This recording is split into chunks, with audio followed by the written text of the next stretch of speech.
o'qituvchi mahoratli pedagog bo'lishi shart. Shundagina biz o'quvchilarning qalbiga yetib bora olamiz. Masalan, hozir biz tajriba sifatida olayotgan Singapur ta'lim tizimini ko'radigan bo'lsak, Singapur ta'lim tizimida shunaqaki, ularda sinfda o'quvchi sonining ahamiyati yo'q.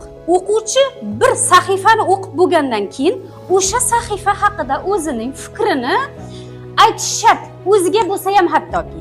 Sababi ana shundagina o'qishda, mana shu joyda o'qish savodxonligining tushunish, anglash va xulosa qilish degan joy. Ya'ni bu nimani anglatadi? Takrorlash. Birinchi o'rinda turish shart har bir fanda. Ya'ni takrorlash bilimlarning onasidir.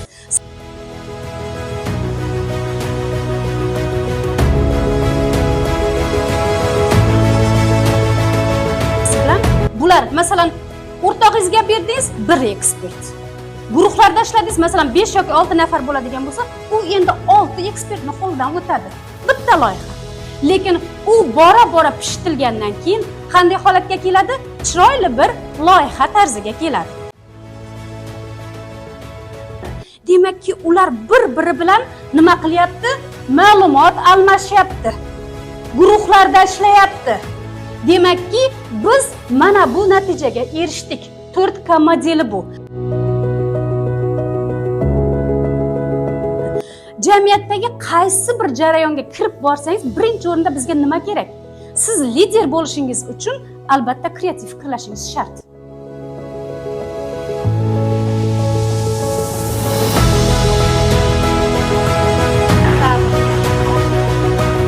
Birinchi guruh o'qigan paytida ikkinchi guruh unga savol tuzsin.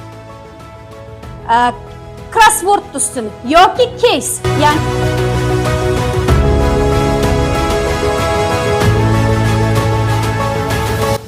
endi o'quvchi o'zining fikrini ayta oladi. O'lmasin deydi. Bo'ldi, o'lmasin, u o'zining fikricha davom qildirsin. Demak, bola kreativ fikrlayapti. Kreativ fikrlayapti.